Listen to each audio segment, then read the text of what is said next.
하나님 아버지 은혜를 감사드립니다.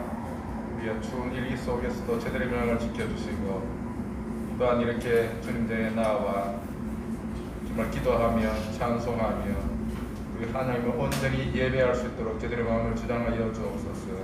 이 시간 예배에 앞서 우리가 찬양으로 나아가고자 합니다. 주님께서 우리의 마음을 만져주시고 위로하여 주시되 오직 전능하신 주님을 바라볼 수 있도록 이 시간 제대로 하여 주옵소서. 모든 것 주님께 맡기며 예수님의 이름으로 기도드리옵나이다. 아멘. 찬송가 258장입니다.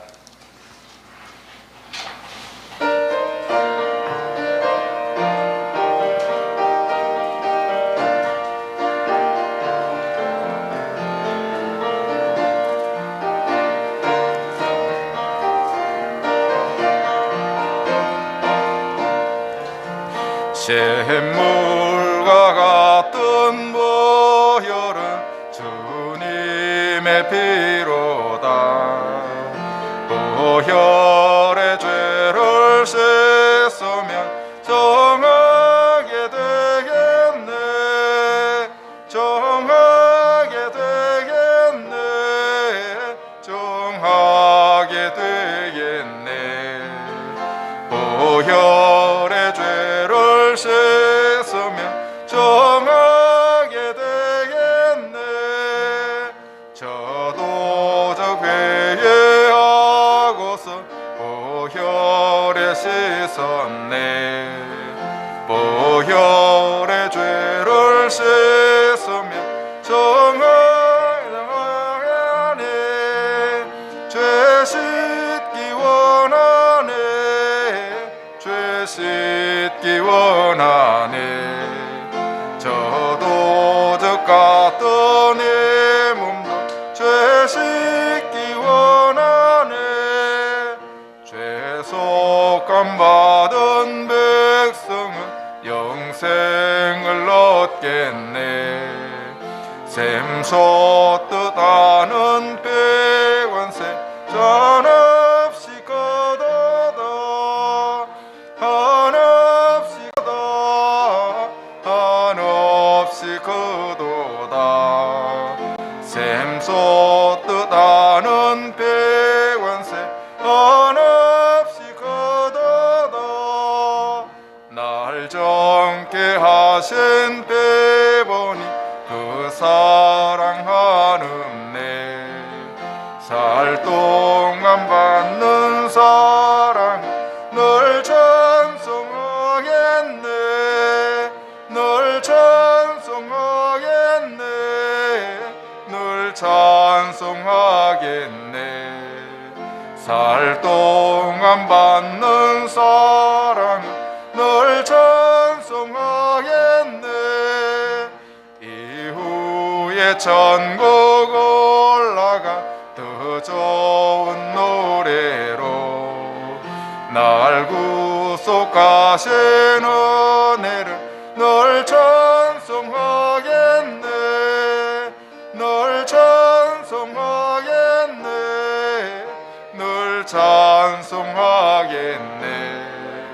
날 구속하신 은혜를 널 찬송하겠네.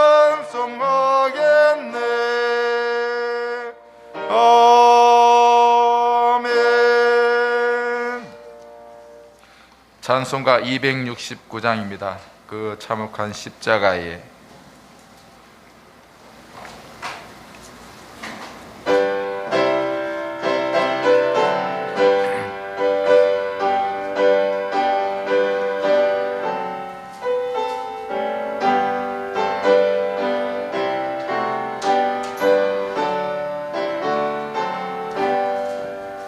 그 참혹한 십자가에 조달려 흘린 피 샘물같이 늘 흘러서 죄 씻어 주시네.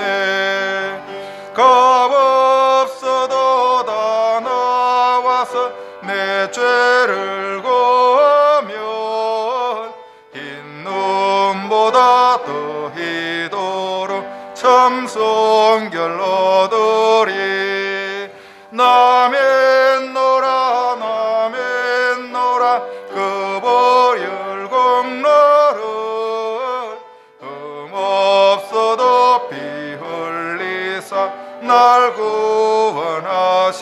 믿었네. 저 흉악한 강도는 제 죄를 깨달아 죄 없으신 주 예수를 거주로 믿었네. 내 죄인 죄 흉악하나 주 예수 믿으며 용서받는 강도같이 꼭 구원하더리. 나맨노라 나맨노라 그 보혈공로를 흠없어도 피 흘리사 날 구원하셨네. 온 백성의 죄 사하신 하나님 어린 양 그 십자가 지심으로 오늘 유구했네. 저 영원한 새 나라에 다같이 모여서 금고 문고 한곡조로 새 노래 부르리. 나맨노라 나맨노라 보혈공로를 흠없어도 피 흘리사 날 구원하셨네. 2절 하겠습니다. 저 흉악한 강도는 제 죄를 깨달아 죄 없으신 주 예수를 거주로 믿었네. 내 죄인 죄 흉악하나 주 예수 믿으며 용서받은 강도같이 꼭 구원받으리.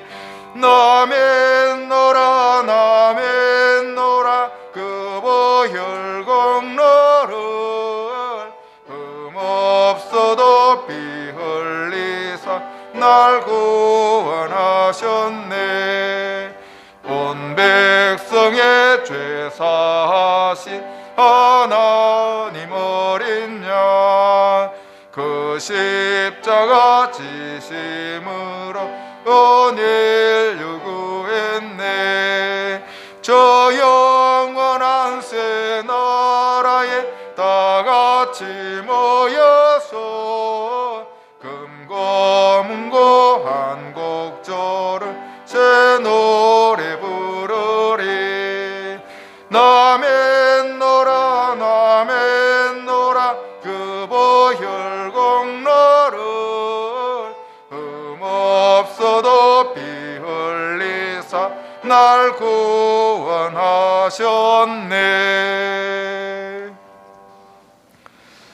저희 묵상 기도 드리심으로 예배로 나가겠습니다.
이 시간 모두 자리에서 일어나셔서 다 같이 묵도하심으로 1월 31일 주일 예배를 하나님 앞에 영광으로 올려드리겠습니다.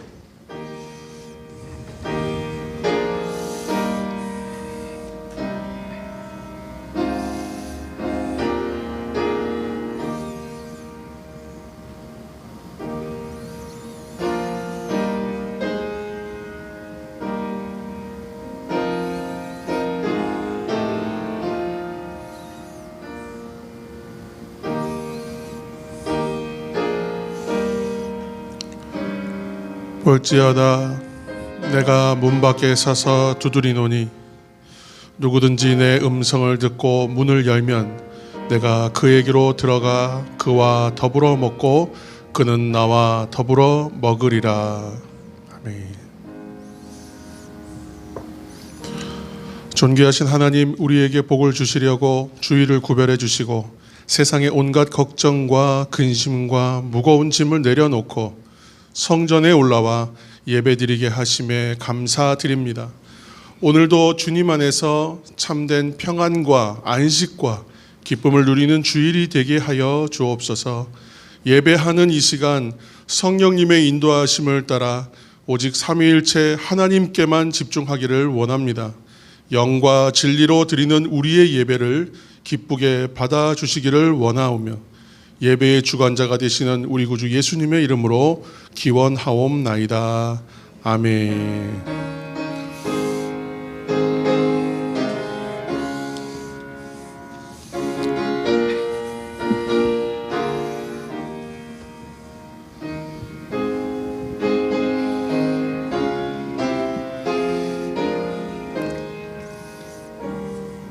찬양하라 내 영혼아, 찬양하라 내 영혼아,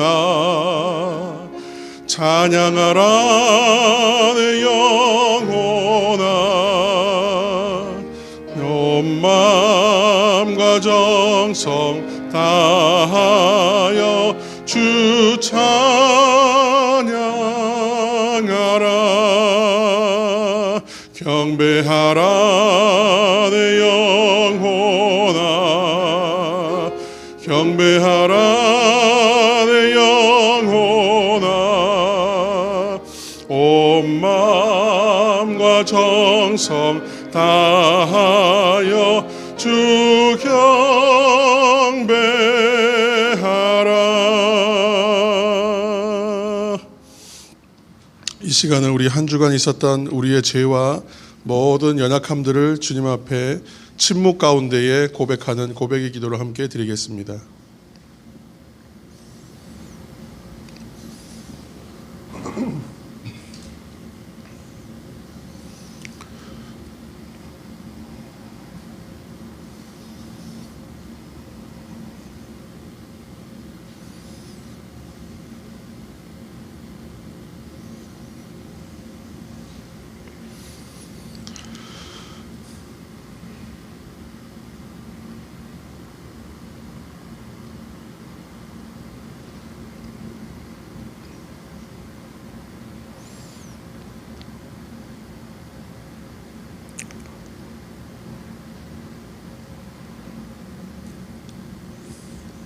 우리의 연약함들을 주님 앞에 고백하였습니다. 모든 고백의 기도를 하나님께서 받아주시고 우리를 정결하게 하시고 깨끗게 하여 주셔서 하나님 앞에 온전한 예배자로 설 수 있도록 도와주옵소서. 예수님의 이름으로 기도합니다. 아멘. 그러므로 이제 그리스도 예수 안에 있는 자에게는 결코 정죄함이 없나니 이는 그리스도 예수 안에 있는 생명의 성령의 법이 죄와 사망의 법에서 너를 해방하였음이라. 아멘.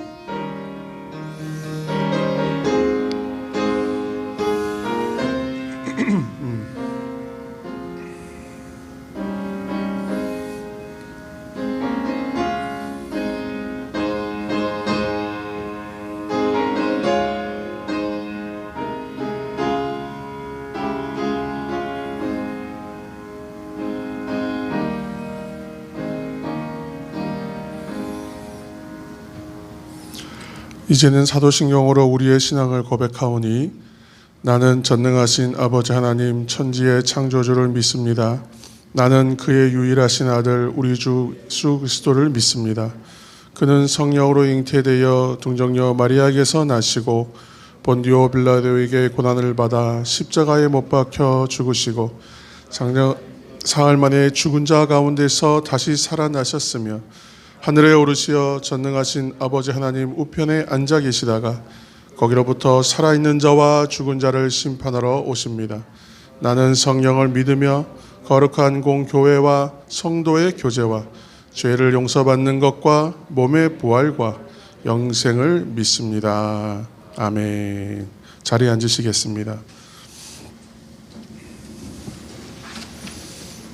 다 같이 찬송 295장을 부르신 후에 우리 김명숙 권사님께서 회중을 대표해서 간구의 기도를 드리시겠습니다.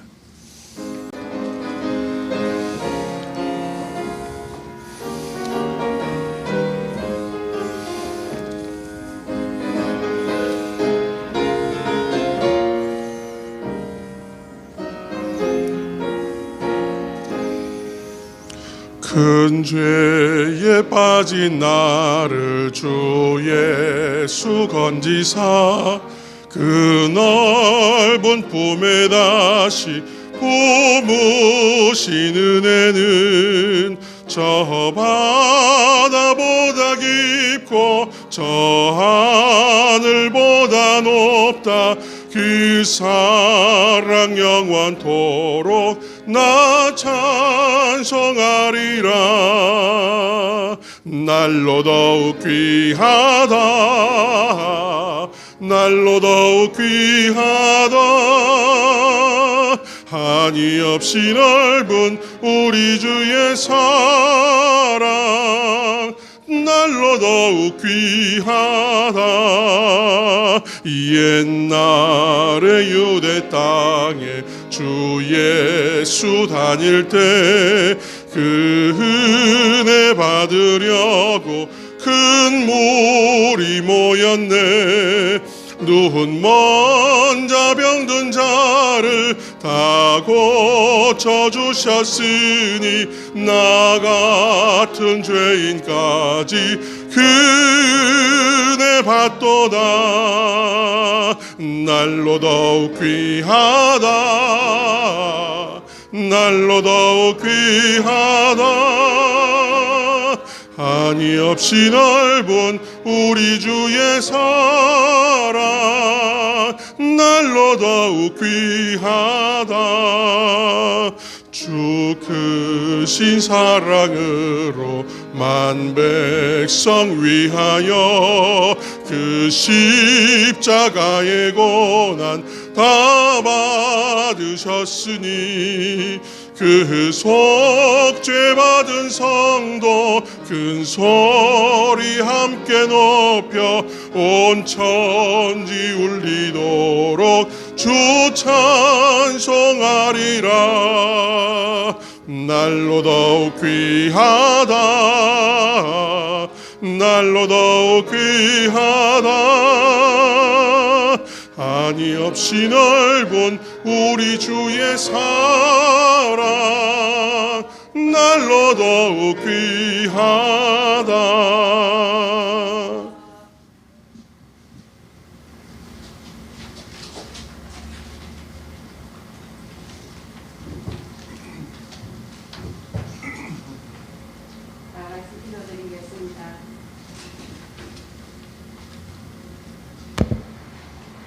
하늘에 계신 우리 아버지, 아버지의 이름을 거룩하게 하시며 아버지의 나라가 오게 하시며 아버지의 뜻이 하늘에서와 같이 땅에서도 이루어지게 하소서. 오늘 우리에게 일용할 양식을 주시고 우리가 우리에게 잘못한 사람을 용서하여 준 것 같이 우리 죄를 용서하여 주시고 우리를 시험에 빠지지 않게 하시고 악에서 구하옵소서. 나라와 권능과 영광이 영원히 아버지의 것입니다. 아멘. 아버님, 이 시간에 제가 기도 드릴 적에 부족한 것이 있고 일일이 구하지 못한 것이 있으면 주기도문을 통하여서 다 아버지께서 아시고 채워주실 줄로 확실히 믿사옵나이다. 아버지여, 저희들이 지금은 회복하는 기간입니다. 저희들이 주님을 회복하기에는 너무나 장애물들이 많습니다. 코로나로부터 모든 환경과 여건적으로 주님 앞에 더 나아가기에 부족함이 없도록 저희들의 신앙을 붙들어 주시옵시기만을 간절히 빌고 원합나이다. 특별히 사랑하는 하나님께서 이곳에 사랑 담은 교회를 세우셨고 여러 가지 환경과 여건 속에서 고판석 목사님을 이곳에 세웠사오니 저희들이 하나가 되어서 주님 오시는 그날까지 신앙생활 잘할 수 있도록 저희들의 목사님과 저희들이 하나가 되어서 주님 앞에 영광 돌릴 수 있는 터전이 될 수 있도록 주님 도와주시옵시기만을 간절히 빌고 원합나이다. 저희들의 성도들의 환경적으로 아픈 자가 있습니까? 경제적으로 어려운 자가 있습니까? 일일이 다 구하지 못할지라도 우리 주님께서 아시고 저희들이 주님 앞에 나아가기에 부족함이 없는 성도들이 다 될 수 있도록 주님 저희들을 강건히 붙들어 주시옵시기만을 간절히 빌고 원합나이다. 목사님, 장로님, 집사님, 권사님 모두 이곳에서 함께 사랑하며 신앙생활을 잘할 수 있도록 우리 주님 도와주시옵시기만을 간절히 빌고 원합나이다. 정말 주님이 좋아하는 교회가 될 수 있도록 주님 앞에 영광 돌릴 수 있는 교회가 될 수 있도록 저희들의 신앙을 붙들어 주시옵시기만을 간절히 빌고 원합나이다. 일일이 구하지 못할지라도 우리 주님께서 붙들어 주시고 함께하여 주실 줄 믿사옵고 저희들의 죄에서 구속해 주신 예수 그리스도의 이름으로 기도드리옵나이다.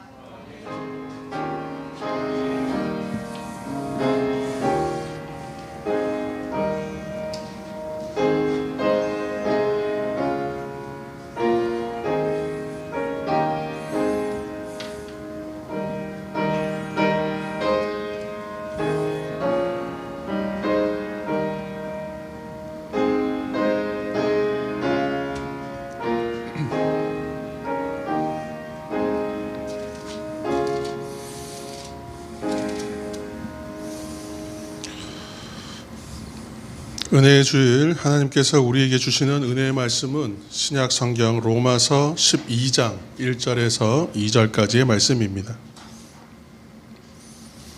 신약 성경 로마서 12장 1절에서 2절까지의 말씀, 신약 성경 256면 전후에 걸쳐서 있습니다.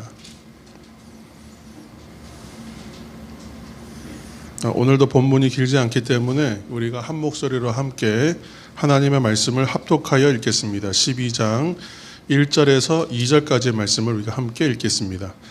그러므로 형제들아, 내가 하나님의 모든 자비하심으로 너희를 권하노니 너희 몸을 하나님이 기뻐하시는 거룩한 산 제물로 드리라. 이는 너희가 드릴 영적 예배니라. 너희는 이 세대를 본받지 말고 오직 마음을 새롭게 함으로 변화를 받아 하나님의 선하시고 기뻐하시고 온전하신 뜻이 무엇인지 분별하도록 하라. 아멘.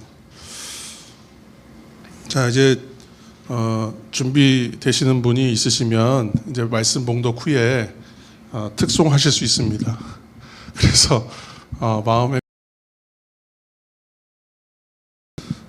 이제 말씀 선포하기 전에 하나님께 영광 돌리는 이제 특송의 시간이 있으면 더 좋겠습니다. 자, 이제 내일부터 저희가 이제 새벽에 그동안 계속 해 오셨는데 이제 제가 이제 새벽 통독 말씀 좀 풀어가면서 함께 하려고 합니다. 그래서 제목을 사랑 담은 새벽 기도회 이렇게 이제 제목을 했습니다. 그래서 5시에 이제 월요일부터 금요일까지 이제 우리가 새벽에 앞으로 말씀을 이렇게 읽을 것이다 하는 이제 그렇게 기본이 되는 시간으로 삼아서 하려고 합니다. 그래서 지금 정규 예배는 우리 같은 경우에는 20명 이하로는 본당에 들어올 수 있습니다. 그리고 혹시 그 인원이 넘쳐도 4층에 오셔도 됩니다. 그러니까 이제 새벽 통독 때도 주일 예배 때도 마찬가지로 교회 오셔서 예배 드리시고, 그리고 다만 이제 본인이 뭔가 좀 열이 있으시다거나 문제가 있으신 분들은 그렇게 좀 스스로 자제하시면 되겠습니다. 새벽에 우리가 통독을 시작하고 영상으로 또 음성으로도 다 전달해 드리도록 하겠습니다. 자, 그렇게 우리가 새벽에 이제 성경 통독을 하는데 우리가 그 책을 읽을 때, 성경을 읽을 때 빨리 읽는가 아니면 좀 천천히 읽는가 또는 또 조금씩 읽는가 아니면 쭉 이제 우리가 하는 것처럼 통독해 가는가에 따라서 책의 내용과 또 이해와 감동이 조금씩 다릅니다. 저는 예전에 중요한 시험 공부하다가 그 잠시 공부도 안 되고 좀 졸리기도 하고 그래서 그 대학교 그 건물 옥상에 올라가서 책 제목이 정확하게 기억이 안 나요. 그런데 아마 상처 입은 어떤 그런 제목이었어요. 그래서 그 책을 좀 열심히 읽었어요. 근데 읽다 보니까 책의 내용에 푹 빠져가지고 한두 시간 이상 쭉 읽었던 것 같습니다. 근데 읽다 보니까 온몸이 이렇게 따뜻해지는 경험이 있었어요. 그 어떤 상처를 만지는 그런 책의 내용이었는데 그 책을 읽다 보니까 실제로 마음이 따뜻해지는 거예요. 그런 경험이 있더라고요.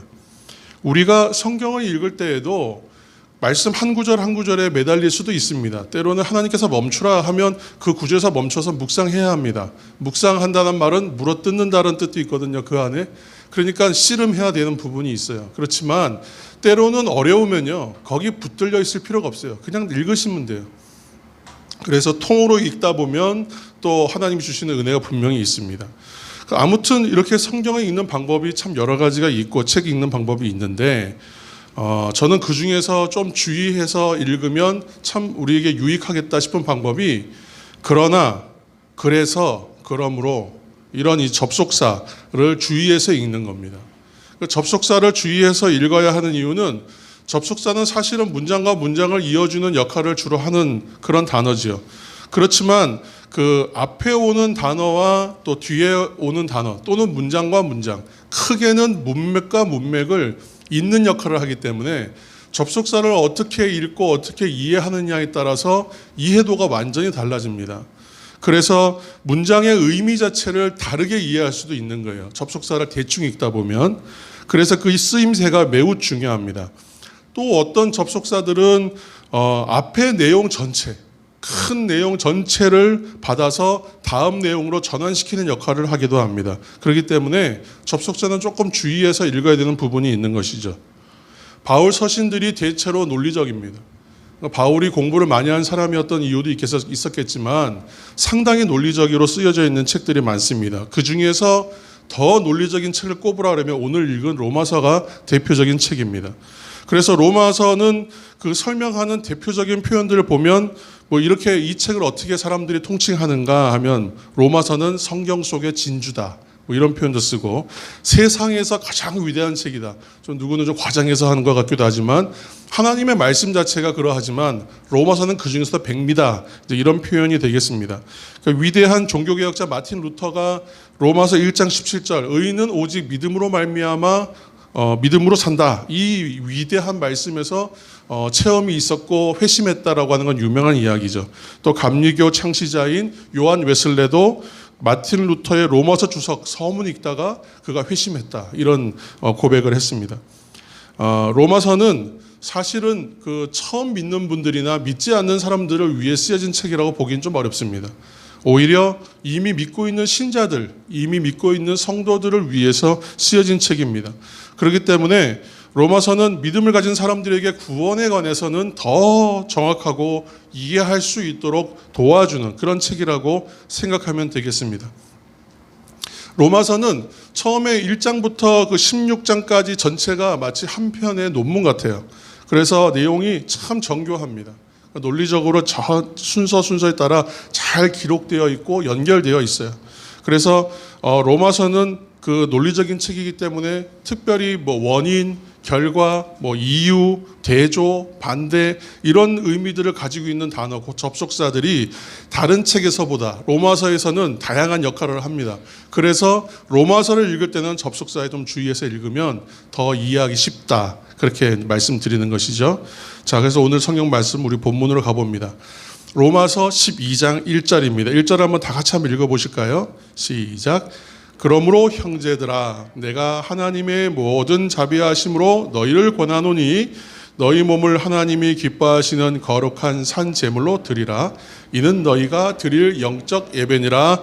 아멘. 앞에 화면들을 보셔서 이제 따라오셔도 됩니다. 어떻게 시작하고 있습니까? 시작이 그러므로 이렇게 시작하잖아요. 그렇다면 우리가 여기서 이 그러므로라는 접속사가 어떤 의미를 가지는가를 이해해야만 오늘의 말씀을 좀 더 이해하기 쉽겠죠. 그래서 로마서 전체 구조를 얘기하면 16장이 크게 두 부분으로 나뉩니다. 그러니까 1장부터 어디요? 11장까지. 그리고 12장부터 16장까지, 또는 뭐 더 세분화시킬 수 있지만 크게 그렇게 나누는 이유가 있어요. 왜냐하면 1장에서 11장까지가 뭐냐면 교리편, 쉽게 말하면 교리편, 그리고 12장부터 나머지 부분은 생활편, 이렇게 나눌 수가 있는 거죠. 교리는 뭐예요? 신앙의 본질적인 내용, 우리가 말하는 일반적인 이치, 근데 신앙의 이치를 말하는 거예요. 본질적 내용이죠. 그 본질적인 내용을 체계적으로 잘 정리해 놓은 것이에요. 그래서 교리 공부를 많이 하고 교리가 단단하게 기초가 세워져 있으면 이단을 만났을 때에 흔들림이 전혀 없습니다. 우리가 그 교리 체계가 잘 세워져 있고 신앙의 기본 체계가 잘 세워져 있는 사람들은 이상한 얘기하면 들리지도 않아요. 그런데 저는 아직도 이해가 안 되는 게, 이단에 쉽게 빠지는 사람들 보면 이해가 안 되는 거예요. 아무리 그들이 좋은 말로 해도 듣다 보면 이상할 텐데 어떻게 그렇게 가지? 왜 그렇겠습니까? 이 안에 신앙의 기본과 어떤 기초가 잘 세워져 있지 않기 때문에 귀에 좋은 말들이 들리니까 마음이 그냥 가버리는 거예요. 제가 거듭 말씀드리지 않습니까? 마음은 그렇게 쉽게 내주는 게 아니에요. 하나님 앞에만 내어주는 것이에요. 그래서 하나님 앞에 내 마음의 중심을 세워놓은 사람은 세상의 말들과 하나님의 언어를 구분하는 분별력이 분명히 생깁니다. 영적인 분별력 얘기하기 전에 이러한 교리적 기초도 매우 중요하다. 그래서 우리도 기회가 되면 교리들을 좀 늘어놓고 조금 어렵지 않게 쉽게 교리들을 함께 만나는 그런 시간도 좀 갖고자 합니다. 그런데 뭐 코로나가 아무튼 끝나야 좀 우리가 함께 좀 자유롭게 할 수 있겠죠. 자, 이렇게 교리에 대한 기초적인 이해를 잘 가지고 있어야 합니다. 그런데 로마서에서 다루는 가장 기본적이고 중요한 교칙이 있다면 한 가지가 있죠. 그게 바로 이신칭의입니다. 또는 이신득의, 이런 이제 말로 쓰지요. 이신칭의란 말은 믿음으로 구원받는다. 쉽게 말하면 그렇게 설명합니다. Justification by faith. 믿음과 신앙에 의하여 의롭다. 그러니까 믿음으로 인하여 의롭다라고 인정받는다. 뭐 더 이제 복잡하게 설명할 수 있지만 복잡할 이유가 없습니다. 믿음으로 인하여 하나님께서 구원을 주시는데 우리가 믿기만 하면 우리를 죄인이 아니라 의롭다, 이렇게 말씀해 주신다는 거예요. 그러면 우리가 의인입니까? 의인이죠. 그런데 동시에 죄인이에요. 또 뭐 복잡한 얘기로 들어가게 되는 거예요. 그러니까 제가 쉬운 얘기를 굉장히 어렵게 하는 재주가 있어요. 그러니까 조금 더 우리가 이제 이 얘기를 심도 있게 할 때에는 복잡하게 늘어놓은 다음에 다시 정리하는 시간이 있을 겁니다. 근데 오늘은 간단해요. 믿으면 구원받는다. 믿음으로 우리는 의롭다 함을 얻는다. 이죠. 이신칭의의 교리입니다. 그리고 나서 12장 이후는 생활편, 믿음으로 구원받은 사람들의 생활에 대한 이야기, 어떻게 살아야 하는가 이죠. 그래서 오늘 본문 말씀인 로마서 12장 1절 서두에 나오는 그러므로, 이런 말은 단순하게 12장 1절의 서두에 사용됐으니까 11장과 12장을 잇는 내용이겠죠. 그렇죠? 그렇지만 1장부터 11장 전체가 교리에 관한 내용이다. 신앙의 본질적인 것이 무엇인가에 대한 이야기다 생각하고 나서 12장부터는 생활에 대한 이야기라고 생각하면 12장 1절에 그러므로라는 단어는 어떤 의미가 있겠습니까? 앞에 이 11장의 전체적인 교리 체계를 다 받아내는 접속사인 거예요. 앞의 내용들을 쭉 설명한 거예요. 신앙이라는 것은 이런 것이다. 그리고 나서 그러므로 어떻게 해요? 이렇게 어떻게 살아야 합니다. 라고 얘기하고 있는 거예요. 그래서 이 12장 1절에 있는 그러므로로 시작되는 문장은 매우 중요한 문장이 됩니다. 우리는 죄인이지만 오직 하나님의 은혜로 구원받았습니다. 우리는 정말 아무것도 한 것 없이 예수님의 사랑으로 인해 우리가 믿음으로 인해 하나님의 자녀가 되었습니다. 그러므로 이제 우리는 이렇게 살아야 합니다. 이렇게 지금 문장이 해석이 되는 거죠. 자, 그러므로 하고 시작한 그러면 문장 뒤의 내용, 구원받은 성도의 새로운 삶 첫 번째 이야기가 그럼 무엇인가? 그것이 바로 첫 번째 다루는 것이 예배인 것이죠. 한번 다 같이 한번 우리 선포하듯이 한번 얘기해 보겠습니다. 예배. 예. 그러므로 너희 몸을 하나님이 기뻐하시는 거룩한 산 제물로 드리라. 이는 너희가 드릴 영적 예배니라. 바로 예배인 것이죠. 왜 그럴까요? 예배야말로 신앙의 기초가 되기 때문에 그렇습니다. 또 예배가 신앙의 기초로 끝나느냐? 아니요. 신앙의 완성이기도 해요. 그러니까 제가 계속 이제 뭐 삼중적이다, 양면적이다, 뭐 양면성이다 이런 얘기 하지 않습니까? 모든 게 맞닿아 있는 이론들이, 얘기들이 참 많습니다. 개념들이. 그러니까 예배는 신앙의 기초예요. 그렇지만 이 자체가 신앙의 완성이기도 하다는 거예요. 하나님의 구원으로 인하여 우리가 믿음을 얻는 것에 대하여, 이것에 대하여서도 구원과 하나님 받는 영광이 동시성이 있다는 것도 얘기하거든요. 하여튼 뭐 우리가 앞으로 다룰 얘기는 너무나 많습니다. 그러니까 우리가 예수를 믿느냐 안 믿느냐의 기준을 뭘로 보통 보냐 하면 기독교인이냐 아니냐를 구분하는 잣대가 바로 주일에 예배를 드리는가. 예전에는 교회 가는가로 했는데 요새는 코로나 때문에 교회 가는 게 우리의 의지와 조금 상관없이 어렵고 힘들 때가 있기 때문에 교회 가는가 안 가는가로 얘기하지 않고 오늘은 예배를 드리는가 안 드리는가로 구분한다는 거죠. 코로나로 인한 팬데믹이 장기화됐습니다. 예배를 위해서 교회 출석하는 일이 나의 의지로만 되지 않기 때문에, 그런 현실이기 때문에 예배 처소가 가정이냐 교회냐에 대한 논의도 참 많았습니다만 지금은 그런 것이 중요하지 않은 것 같아요. 어디서 하든 예배하는가가 매우 중요하다. 일단은 그 얘기를 먼저 드리는 겁니다. 예배는 이처럼 그리스도인의 신앙생활의 기초입니다. 일주일에 한 번 하나님 앞에 예배 드리는 사람을 가지고 뭐라고 할 수 있어요? 최소한 그 사람 신앙생활 한다, 이렇게 말할 수 있다는 겁니다. 동시에 예배는 신앙생활의 완성이기도 하다고 말씀드렸습니다. 오늘날 예배하는 게 주변의 시선을 많이 의식해야 되는 행위가 돼버렸어요. 그렇기 때문에 예배 드리는 것이 기초이기도 하지만 완성이라고 하는 말에 우리가 동의할 수 있습니다.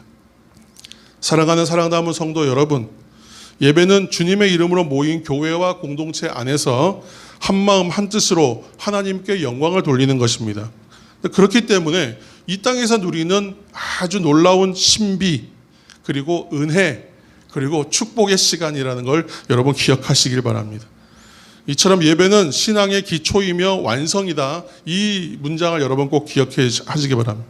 사도 바울은 그래서 구원받은 성도들의 새로운 삶을 말하면서 가장 첫 번째로 언급하는 것이 바로 예배가 되는 거예요.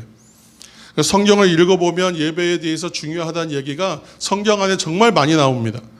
구약에서는 구약 성경에 말하고 있는 예배의 대표적인 단어가 바로 제사이죠. 그 제사가 이스라엘 신앙의 되게 독특한 면을 보여주는 것입니다. 그러니까 구약의 율법은 대체로 내용이 집중되어 있어요. 뭐냐 하면 제사가 무엇인가, 어떻게 제사해야 하는가, 이 두 이야기에 주로 집중되어 있습니다. 왜 그러냐 하면 제사가 그 이스라엘 백성들의 삶의 중심이 되는 요소였기 때문에 그렇죠. 만약에 우리가 어떤 생활 필독서가 있는데 예배가 우리의 생활의 주된 것이다라고 말하면 그 필독서의 가장 중요한 내용이요 많은 양을 차지하는 건 예배에 관한 내용이 되지 않겠습니까? 그것처럼 어떤 그 삶을 살아가는 데 있어서 중요한 요소가 뭐였느냐를 결정해 주는 것이죠. 이스라엘 백성들에겐 제사, 하나님 만나고 하나님께 영광 돌리는 것이 중요했다고 말하는 거예요. 그래서 대표적인 것이 10계명이 있는데 10계명 중에 1번부터 4번까지의 계명, 첫 번째부터 네 번째의 계명이 주로 무엇에 관한 것이죠? 하나님에 관한 계명이죠. 그렇죠? 근데 하나님에 관한 계명 1부터 네 번째까지의 이 네 계명은 첫 번째, 두 번째, 세 번째, 네 번째. 첫 번째 계명은 뭡니까? 다른 신을 내게 있게 하지 말라는 거고, 두 번째는 우상 만들지 말라는 거예요. 세 번째는 여호와의 이름을 망령되게 하지 말라. 네 번째는 안식일 기억해서 잘 지켜야 된다. 이렇게 얘기하고 있어요. 다 이것이 결국은 뭐에 관한 것 같아요? 네 가지가 다 예배에 관한 내용이라는 거예요. 하나님에 대한 이야기에는 예배가 반드시 필수적으로 동반되고 있다는 걸 우리가 보게 되는 겁니다. 오직 하나님께만 진정으로 예배드리라 하고 있는 거예요. 그러니까 10계명 중에 하나님과 관련된 모든 계명은 예배의 문제를 언급하고 있다는 걸 생각하셔야 돼요. 그러니까 출애굽기를 보면 하나님이 예굽에 있던 이스라엘을 이제 구속하는 건져내시는 이야기를 잘 보면 출애굽하신 이유가 명확하게 나타나요. 그러니까 오늘날로 따지면 하나님께 예배하도록 하기 위하여 백성을 끌어내는 거예요. 그렇게 얘기하면서 그 출애굽기 5장에 있는 말씀을 보면 어떻게 나오죠? 앞에 나옵니까?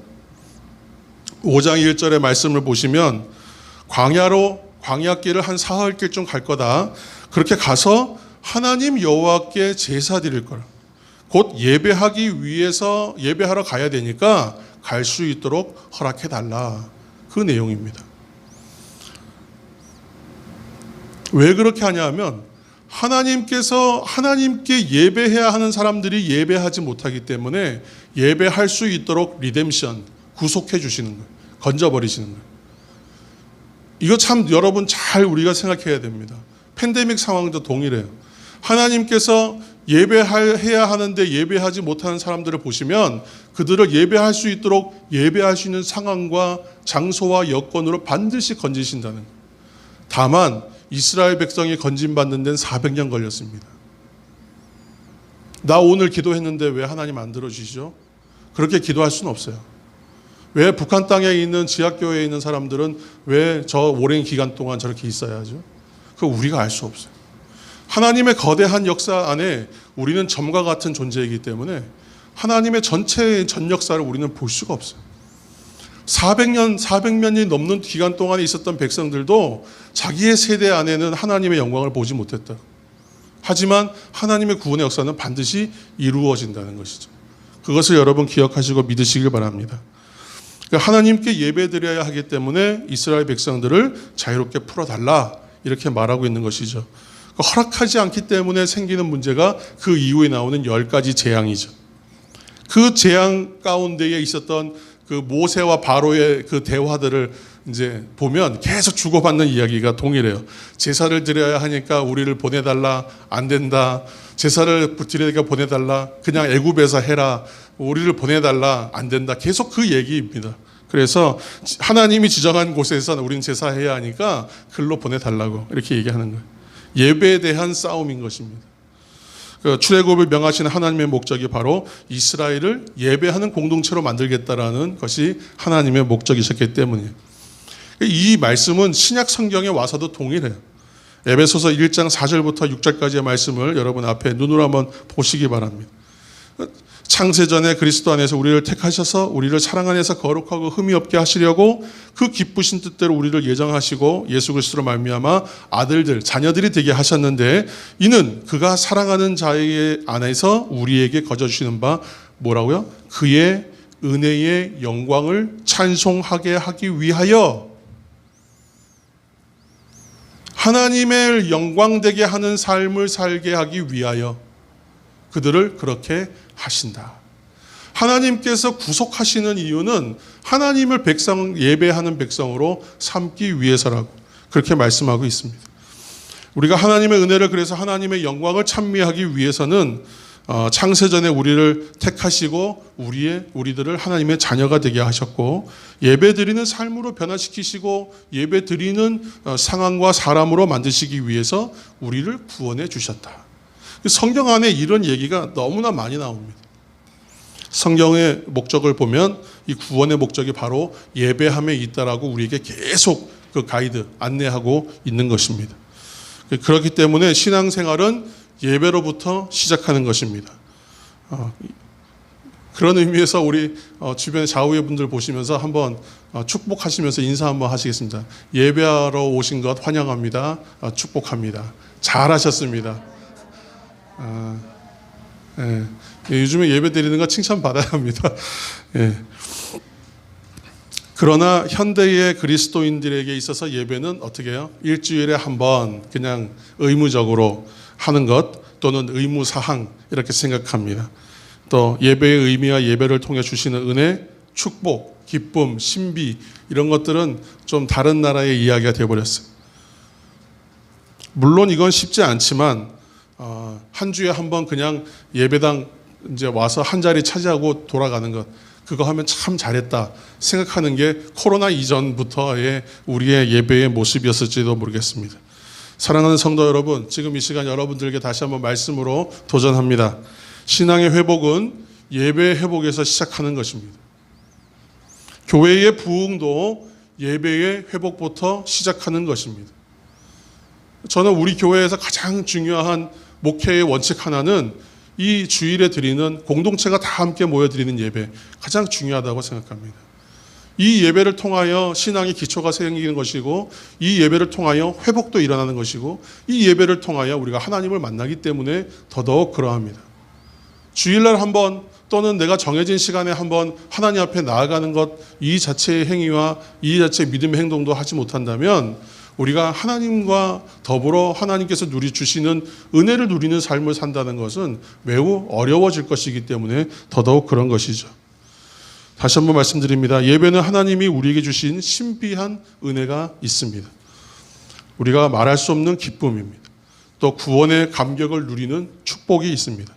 모든 성도들이 한 장소에 모여서 주님을 찬양하는 것, 주님의 말씀을 함께 듣고 공유하고 공감하는 것, 그리고 하나님께 영광을 돌리는 이 예배는 우리가 이 땅에서 지난주부터 계속 말씀드린 하나님 나라의 어떤 일부분, 끄트머리를 앞당겨 산다는 그런 의미에서 보았을 때 이 시간이 하나님 나라가 이루어지는 것을 우리가 모형적으로나 실체적으로나 경험하는 시간이 되고 공간이 되기 때문에 더더욱 그러한 것이죠. 그러므로 일주일 중에 가장 행복한 시간이 예배의 시간이 되시기를 다시 한번 예수님의 이름으로 축복합니다. 가장 행복한 시간도, 내가 기다려지는 시간도 예배 시간이 되어야 하는 거예요. 그런데 조금 전 말씀드린 대로 그리스도인들이, 오늘날 현대 그리스도인들이 예배의 그 감격을 누리지를 못합니다. 왜 그럴까요? 여러 가지 이유가 있겠지만 가장 큰 이유는 우리가 잃어버린 감격이 있습니다. 그게 뭐냐 하면 구원의 감격. 나의 신분이 변화되고 나의 삶의 자리가 옮겨진 그 구원의 감격을 잃어버렸기 때문에 예배의 감동이 없는 겁니다.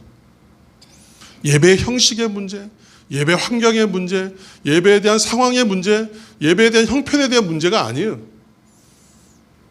건물이 없는 곳에서 예배 드렸습니다. 그렇죠? 사람들 눈을 피해서 예배 드렸습니다. 그런데도 감격이 있었잖아요. 생명과 바꿀 수 없는 목숨 거는 예배가 있었잖아요.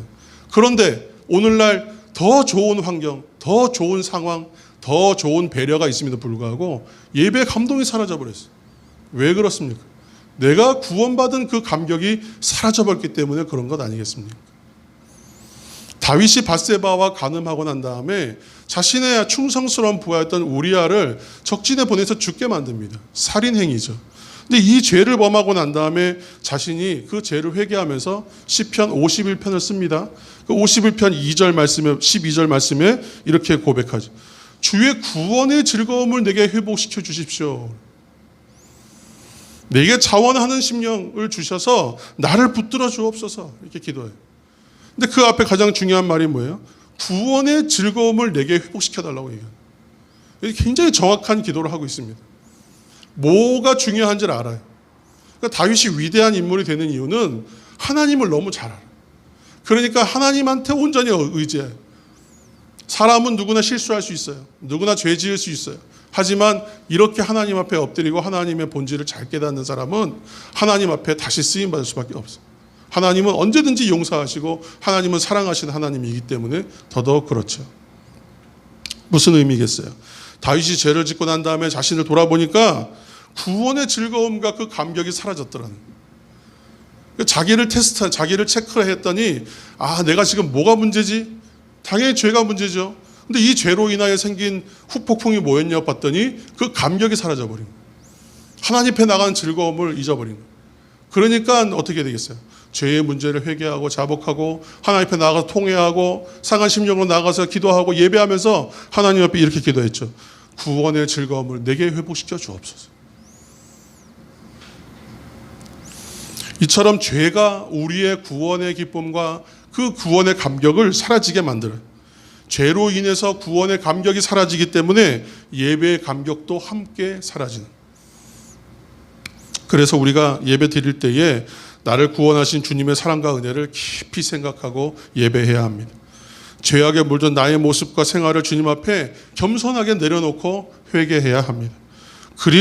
그래서 먼저 우리 안에 구원의 감격이 회복되어야만 예배가 회복되는 것이죠. 오늘 성전에 계시거나 아니면 삶의 처소에 계셔서 예배하시는 사랑하는 성도 여러분, 구원의 감격을 회복하는 은혜가 우리 오늘 회복되는 은혜가 있기를 예수님의 이름으로 축복합니다. 사실 그리스도인은 내가 구원받았다는 사실 그 하나만으로 충분히 기뻐하고 감격해야 될 이유가 있는 사람들입니다. 사랑하는 성도 여러분, 여러분들은 자신이 하나님의 은혜로 구원받았음을 확신하셨을 때 그때를 혹시 기억하고 계십니까? 예전에 TV 프로그램에 그때를 기억하십니까? 옛날에 힘들고 못 먹고 어려웠고 뭐 또는 그랬지만 따뜻했어 라고 하는 시간들을 우리는 추억이라 그래요. 그렇죠? 그러면 그런 신앙의 추억들이 여러분 다 있으십니까? 그때 얼마나 감격하셨습니까? 그때 얼마나 좋으셨어요? 어렸을 때 주일학교 갈 때는 이유 없이 즐거웠어요. 그날 기다렸어요. 아침에 은하철도 999 하는데도 그거 끊고 갔어요. 물론 좀 거짓말 조금 못해서. TV와 맨날 싸웠지만 그래도 난 교회 갔어요. 왜요? 교회 가면 즐거우니까. 하나님 만나는 즐거움이었을까요? 우리가 하나님의 은혜를 체험하고 즐거웠고 기뻤던 그 감격의 시간을 여러분 한번 기억해 보시기 바랍니다. 그런데 지금은 어떠한가? 솔직히 말해서 나의 지금의 나는 어떠한가? 이것도 생각해 보아요. 요즘에 이렇게 요리하는 용기들 보면 이렇게 둘로 나눠가지고 뭐 이렇게 두 가지씩 하는 거, 그죠? 뭐 짜장면 집에 가도 짜장면, 짬뽕, 짬짜면 이렇게 해서 2개 주고 그렇게 하는데 이 두 가지의 마음이 있죠. 그 감격의 시간을 한번 생각하시고 지금의 나를 생각하셔서 비교하는, 냉철하게. 이건 누구한테 말해줄 필요 없으니까 하나님 앞에서만 그렇게 한번 점검해 보시기 바랍니다. 나는 과연 그때보다 더 감격적인 신앙의 생활을 내가 하고 있는가? 과연 그러한가? 생각해 보아야 된다는 거예요. 구약 성경의 하박국 3장 17절에서 18절 말씀을 제가 읽겠습니다. 비록 무화과 나무가 무성하지 못하며 포도나무에 열매가 없으며 감람나무에 소출이 없으며 밭에 먹을 것이 없으며 우리의 양이 없으며 외양간에 소가 없을지라도 나는 여호와로 말미암아 즐거워하며 나의 구원의 하나님으로 말미암아 기뻐하리로다. 아멘. 저는 가끔 이 말씀 소리내서 읽으면 눈물이 나요. 지금 하박국 선지자가 어떠한 심령으로 이 말씀을 선포하는지 알거든요. 조금 알죠, 조금. 그리고 나서 말씀을 잘 보면 이러하지만 지금 현실이 이렇지만 내 앞으로의 삶도 이럴 것이라고 예상되지만 그러나 나는 여호와로 말미암아 즐거워한다. 선포하는 거예요. 나의 구원의 하나님으로 말미암아 기뻐한다. 때로는 눈물 나는 일일 수 있습니다. 그러나 즐거운 거예요. 때로는 눈물 나는 일일 수 있어요. 아플 수 있어요. 그러나 기쁜 거예요. 하박국 선지자의 고백이 우리의 고백이들 다시 되기를 예수님의 이름으로 축복합니다. 찬송가 151장에 보면 늘 울로서 다 갚을 수 없네 이렇게 고백하고 있잖아요. 찬송가 가사의 고백이 나오는 이유는 하나님의 구원하심이 참으로 크신 사랑이기 때문에 그렇죠. 그런데 이 구원의 기쁨이라는 것이 그냥 우리가 인간적으로 체험하는 그 감격하고는 달라요. 영적인 감각이에요. 이건 영성적인 거예요. 스피리추얼한 거예요. 그러니까 이거는 세상에 있는 것으로 단련시킬 수가 없어요. 영적인 이 감각을 깨우기 위해서는 어떤 일을 해야 되겠습니까? 일주일간 내가 영적인 일에, 영성적인 것들에 대한 추구를 아무것도 하지 않다가, 내가 영적인 일들과 관련한 어떤 행위도 하지 않다가 갑자기 예배를 드리러 와요. 그러면 그 영성이 깨어날까요?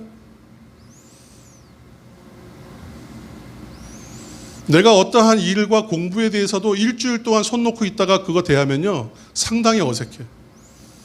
그리고 책상에 앉아있지 않다가 책상에 앉으면 몸을 붙이는 데만 한참 걸려요. 기도하기 위해서 무릎을 꿇고 기도하는데 매일 기도하는 사람도 무릎 꿇고 기도하면 바로 기도되지 않아요. 옛날에 그 유명한 영성으로 유명한 어떤 목사님도 15분 이상 메뚜기처럼 몸을 앞뒤로 흔들어야 된다 그랬어요. 몸부림쳐야 된다 그랬어요. 저 그때 웃었는데 실제로 그렇죠. 그렇지 않습니까? 근데 한 주일 동안 내가 영적인 것은 전혀 생각하지 않고 살다가 예배하러 나와서 감격이 없다고 얘기한다면 참 이건 어려운 얘기가 됩니다. 우리가 그 감각을 유지하고 그 기쁨을 감격을 맛보기 위해서 어떻게 해야 되겠습니까? 그래서 우리가 일상생활 가운데 영적인 삶을 살기를 다시 한번 다짐해야 되지 않겠습니까? 그래야 구원의 감격도 누리고 예배의 참 기쁨도 회복될 것입니다. 매일의 삶 속에서 죄를 멀리하는 생활과 매일의 삶 속에서 회개하는 시간이 반드시 있어야 하는 것이죠. 그래서 하나님 앞에 가까이 나아가는 시간이 우리에게 있어야 되는 거예요. 쉽게 말해서 매일의 삶 속에서 예배가 있어야 됩니다. 그러니까 생활 예배라고 우리는 좀 이거 얘기할 수 있는데, 주일에 드리는 예배를 잘 드리기 위해서는 생활 예배에서 승리해야 됩니다. 그래야만 예배해서 나올 수 있어요. 그러니까 한 주일 동안 예배의 삶을 살다가 주일날 나와서 점검하고 확인하는 거예요. 주일 예배는 내가 잘못 가 있었나? 다시 한번 점검하고 조준점을 정렬하는 시간이 될 수도 있어요. 그래서 그렇게 예배해야 되겠죠. 로마서 12장 2절에서 그렇게 말합니다. 너희는 이 세대를 본받지 말고 마음을 새롭게 함으로 변화를 받아서 하나님께서 기뻐하시고 선하시고 온전하신 뜻이 무엇인지 선별하고 분별하고 구별해야 한다. 이렇게 얘기하고 있죠. 여기서 이 세대를 본받지 말고 마음을 새롭게 해서 변화를 받으라 하는 말씀은 우리가 세상 속에서 살아가기 때문에 반드시 필요한 얘기입니다. 세상에서 우리에게 가장 이렇게 주입하는 가치관과 생활관 이런 것이 있기 때문에 그래요. 쉽게 말해서 세상 사람들하고는 똑같이 살면 안 돼라는 말이에요. 달리 말하면 상식적인 수준 이하로 살아서는 절대로 안 되는 거겠죠. 교회가 신앙생활하는 그리스도인들이 세상의 상식에 초월하는 삶을 사는 것에 대하여 꿈꿔야지 상식 이하의 일은 정말 불가한 것입니다. 근데 너무나 지금 많은 교회와 그리스도인들이라고 세상에 이야기하는 사람들이 상식 이하의 행동들을 하기 때문에 교회가 비판받는 거예요. 교회의 비판은 당연한 거죠. 교회가 그동안 그러한 부분에 약했죠. 하지만 필요 이상으로 과도하게 저는 비판받는다고 생각해요. 물론 지금은 그렇게 하고 우리가 돌아보아야 할 때라고 생각합니다. 왜 그렇겠습니까? 그리스도인들이라면 이래야지라고 말하는 세상 사람들도 아는 기준이 있는 겁니다. 그런데 그 기준에 도달하지 못하기 때문에 그런 것들이 쌓여서 폭발적으로 나오고 있는 것입니다. 당연히 매를 맞아야죠. 근데 그것보다는 세상 사람들의 말들에 귀 기울이는 것보다는 우리는 거꾸로 하나님 앞에 우리의 몸과 생각을 기준을 맞춰야 하지 않겠습니까? 이 문제들은 다 사라질 문제입니다. 제대로 살고 잘 살아내면 해결되는 문제입니다. 예배가 세워지고 감격이 회복되는 그리스도인들의 삶이 회복되면 사라지는 문제입니다. 이 문제에 대해서 에너지 소모할 시간이 우리에게 있겠습니까? 더 하나님을 알고 힘써 하나님을 알기 위해서 애써야 하지 않겠습니까? 오늘 그래서 바울 사도는 우리에게 말씀하고 있는 겁니다. 마음을 새롭게 하여 변화를 받아. 근데 여기서 말하는 그 변화라는 말은 근본적으로 형태가 변하는 거예요. 그냥 조금씩 우리는 변하는 얘기를 이제 하고 있지만 결국은 변화는 완전하게 뒤집어지는 걸 말하는 겁니다. 그래서 본질적으로 변화된다는 것은 내가 구원받았다 하는 감격이 있는 것으로 약간의 감동, 그걸로 끝나는 것이 아니죠.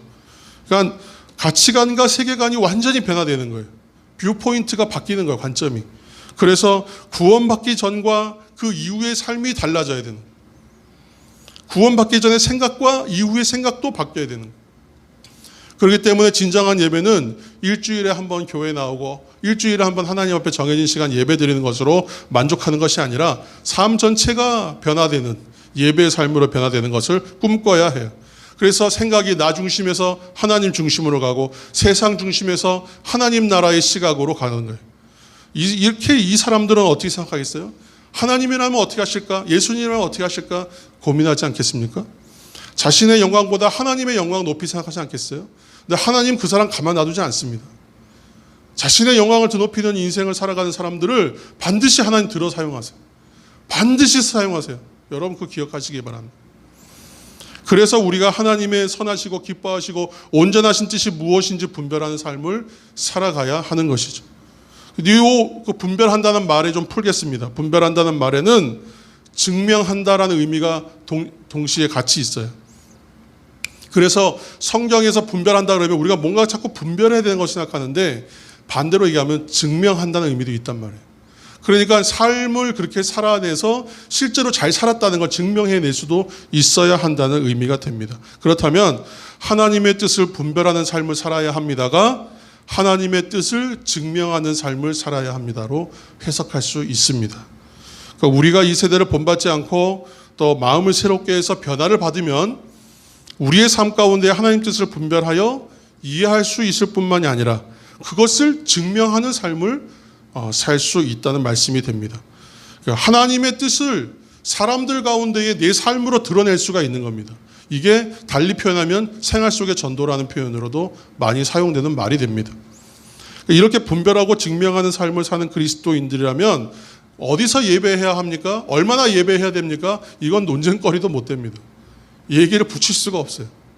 사랑하는 성도 여러분, 하나님의 뜻이 무엇인지 분별하는 것에서 우리가 머무르지 않고 한 발 더 나아갈 수 있는 개혁적 신앙을 가진 우리 모두가 되기를 축복합니다. 이 말 참 멋지지 않습니까?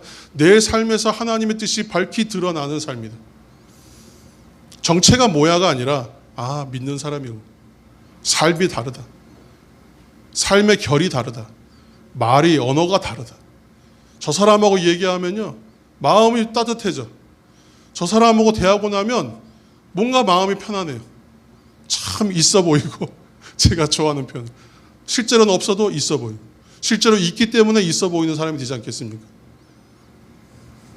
사람들이 나를 보면 하나님의 사랑을 발견한다고 또 나를 통해서 하나님 뜻이 발견된다. 얼마나 멋있는 말.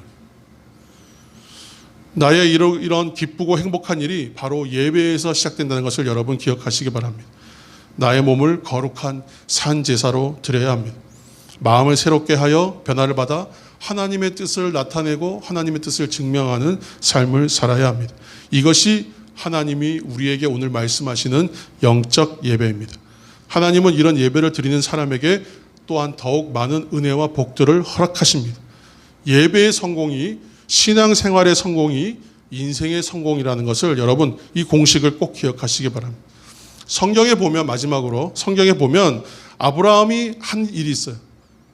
가는 곳곳마다 제일 먼저 제단을 쌓았습니다. 예배를 드렸다는 거예요. 베델에서 그랬고 헤브론에서 그랬고 모리아산에서 그랬어요. 아브라함이 제사를 드렸을 때에 그 땅들이 다 아브라함의 소유였느냐? 그렇지 않았죠. 다 생경한 땅이었어요. 그런데 후에 그 땅들이 모두 어디 땅이 됩니까? 이스라엘 후손들의 땅이 됩니다. 아브라함은 가는 곳마다 제사 드렸는데 후에 그 땅들이 아브라함의 후손인 이스라엘의 소유가 모두 된다라는 것이에요. 이것은 예배하는 장소가 어딘 곳이든 승리하는 장소가 된다는 것을 우리에게 말합니다. 축복의 장소가 된다는 것을 말하는 것입니다. 예배는 하나님께 영광을 돌리는 것이지만 예배는 우리가 드리는 것 이상으로 하나님께서 우리에게 베푸시는 일들이 분명히 있습니다. 내일부터 사랑 담은 새벽 기도회가 시작됩니다. 지금껏 새벽 제단을 지켜오시고 지금껏 여기서 삶 속에서 예배를 지켜오시고 여기서 예배를 세우시고 지금까지 버티신 분들이 있었기 때문에 가능한 일이었습니다. 그러나 우리는 여기서 한 발짝 더 나가기를 다시 한번 도전드립니다. 하나님 앞에 말씀으로 새롭게 예배로 새롭게 우리의 생활들을 주님 앞에 내어놓으면서 또 하나님의 뜻을 분별해가면서 또한 하나님의 뜻을 증명해가면서 살아내시는 저와 여러분 되시기를 예수님의 이름으로 축복합니다. 기도하겠습니다. 하나님 감사합니다. 부족하지만 하나님 앞에 부름받고 구원받은 하나님의 백성으로서 오늘 말씀의 도전을 받아 하나님께서 기뻐하시고 선하시고 온전해 하시는 그 뜻이 무엇인지를 잘 분별할 뿐만이 아니라 깨달아 내 삶으로 예배로 증명해내며 살아가는 우리 모두 되게 하여 주셔서 이제 더 한 발짝 하나님 앞에 성숙한 그리스도인으로 나아가 세상 속에서 하나님의 영광을 드러내는 그리스도인의 삶을 사는 우리 모두가 될 수 있도록 축복하여 주옵소서. 또한 결단하고 다짐하는 그 마음들 위에 예배가 회복되며 구원의 감격이 회복되는 은혜가 있게 하여 주옵소서. 예수님의 이름으로 기도합니다. 아멘.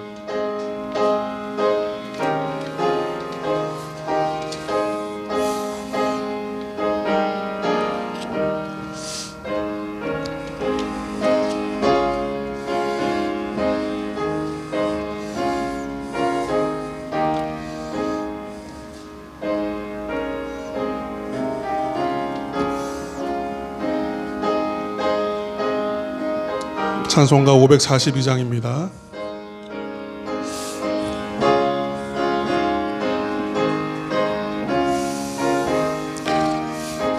구주 예수 의지함이 심히 기쁜 일일세 영생 허락 받았으니 의심하 주옵도다.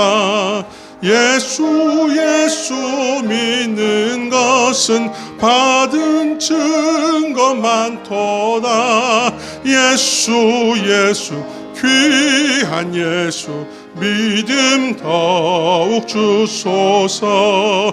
구주 예수 의지함이 심히 기쁜 일일세 주를 믿는 나의 마음 그의 피에 적시네. 예수 믿는 것은 받은 증거 많도다. 예수 귀한 예수 믿음 더욱 주소서. 구주 예수 의지하여 죄악 벗어버리네. 아니 받고 영생함을 주께 모두 얻었네. 예수 믿는 것은 받은 증거 많도다. 예수 귀한 예수 믿음 더욱 주소서. 구주 예수 의지하여 구원함을 얻었네. 영원 무궁지나도록 주여 함께 하소서. 예수 믿는 것은 받은 증거 많도다. 예수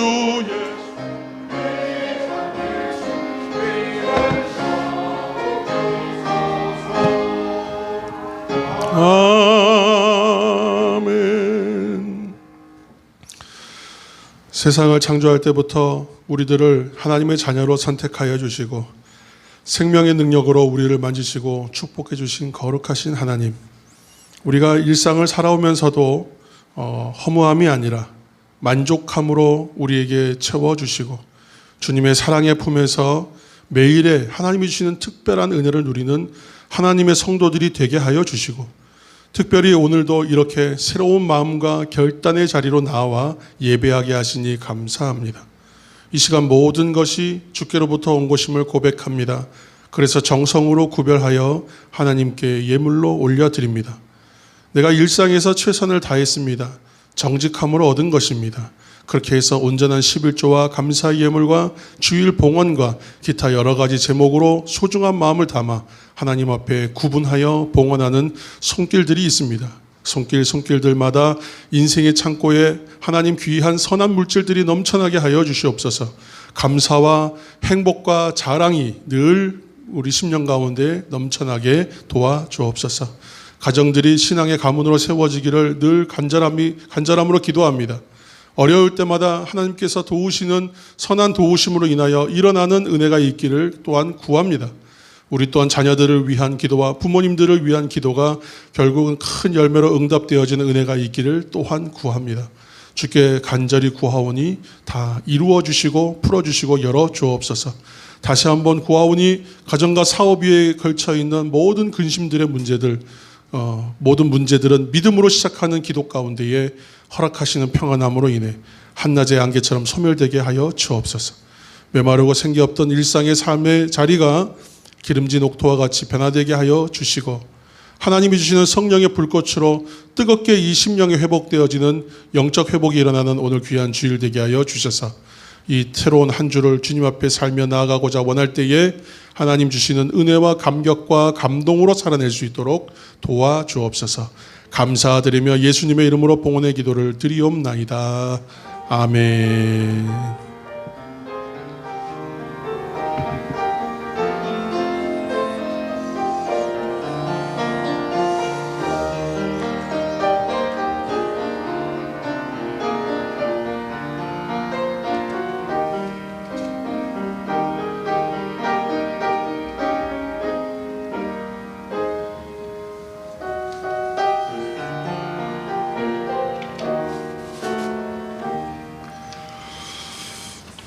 네, 교회 소식을 좀 나누겠습니다.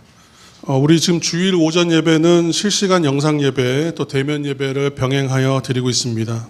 수도권은 10%, 또 비수도권 20%이기 때문에, 그리고 100명 이하일 경우에는 20명까지 우리가 예배할 수 있습니다. 그래서 3층으로 오셔서 함께 예배하실 수 있고, 3층이 만석되면 4층으로 오셔서 또 예배할 수 있습니다.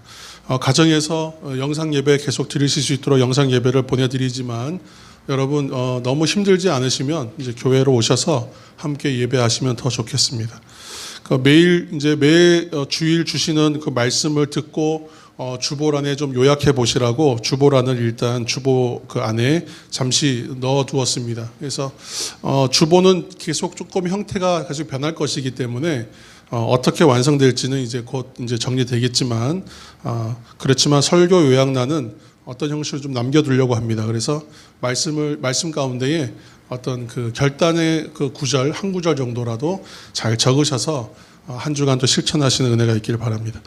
내일부터 사랑 담은 새벽 기도회라고 제목한 새벽 기도회를 이제 저희가 시작합니다. 그래서 2월 1일부터 2월 5일까지 새벽 5시, 실시간 영상은 4시 50분부터 송출합니다. 3층 예배실에서 하고, 예배 후에, 기도회 후에 설교 부분만 요약해서 파일로 만들어서 통독 파일과 함께 붙여서 그렇게 여러분들 카톡으로 보내드립니다. 오늘 그래서 카톡방을 이제 그 단체 카톡방을 만들 텐데, 좀 불편하신 분들은 얘기하시면 따로 또 이렇게 만들 수 있도록 하겠습니다. 그리고 2월 셋째 주 우리 공동의회 계획하고 있습니다. 그래서 명절 지나고 이제 2월 셋째 주에는 공동의회로 좀 모였으면 좋겠습니다. 그때 또 다 오시면 좋겠습니다. 다음 주일 예배 후에 우리가 2차 문고리 신방 해서 좀 뭐 작은 거 좀 들고 여러분 가정 좀 방문하겠습니다. 혹시 집에 안 계신 분들 문고리에 걸어놓고 저희가 갈 텐데 나중에 보시고 그 안에 있는 그 말씀들 있을 텐데 말씀 보시면서 또 하나님 주시는 감동이 좀 있으셨으면 좋겠습니다. 우리 좌우의 분들 보시면서 함께 인사하시겠습니다. 잘 오셨습니다. 하나님의 축복이 가득하기를 축복합니다. 사랑합니다. 인사하겠습니다. 감사합니다. 모두 자리에서 일어나셔서 우리 찬송가 620장 1절 우리 결단의 찬송 함께 부르시겠습니다.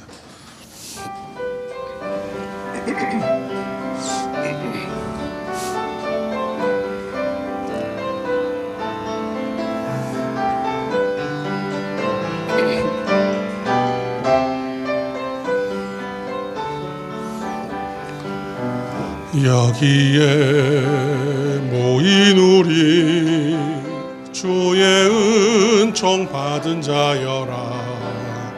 주께서 이 자리에 함께 계심을 아노라.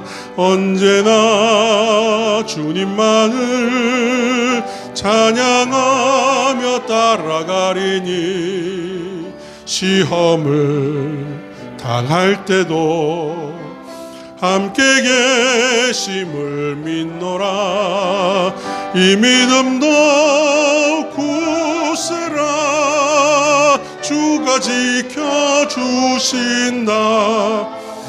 어두운 밤에도 주의 밝은 빛 인도하. 이 믿음도 굳세라. 주가 지켜주신다. 주의 뜻 이루어지는 날까지 믿음도 굳세라.